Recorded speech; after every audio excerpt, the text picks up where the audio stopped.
Ekibiina kya National Unity Platform omuvubuka oba omusajja gwe balumiza okubeera ow'amagye owa SFC amanyikiddwa nga Korebu eyakulidde ekibinja ky'abavubuka abadde bakutte emiggo era we bati ne bawewenyula abawagizi b'ekibiina kya National Unity Platform kwegasse ne Dan Magic mwana wattu avuddeyo okubeera nga yeewakana ensonga zino avuddeyo n'akola akatami n'agamba ekifaananyi kye bali mu kubeera nga batambuziza ku peegi za National Unity Platform amazima ekifaananyi kyange amannya ge bali mu kubeera nga batambuliza ku ekyo ekifaananyi ga Korebu amannya gange naye amazima ga Katonda emisango gye bali mu kunteekako mu ndi w'amagye nze yakulidde ekibinja ekyabadde kikuba abantu emiggo ekyo kyo si kituufu. Ekisookera ddala eno vidiyo ngikoze ndi Abu Dhabi mbu omuntu yabadde eggulu ng'akuba abantu emiggo ye vidiyo eno agikoze ali Abu Dhabi neera tannababbeerako mu ggwanga erya Uganda by the time incident eyo oyabeereddewo amazima ge galiwa ekikyamu kyekiriwa soka owulize information eno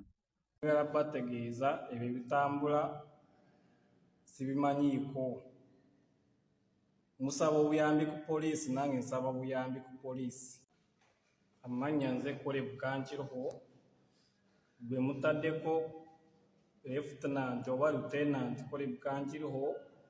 nze sibeerangako w'amagye siyingiranga nga magye ebyo bimuntaddeko leero nze mbadde eno vidiyo ngikoledde Abu Dhabi ndi Abu Dhabi navudde ku mulimu mikwano gyange nga ginsindikira ezo ebimeseji byammwe vidiyo ze munkoledde posts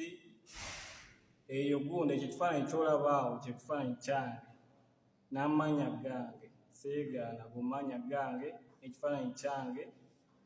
naye information gye mwafunye nfu nze ndi Abu Dhabi siri Uganda yakubye abantu mulala sinze ebimuteekako ebyo bifu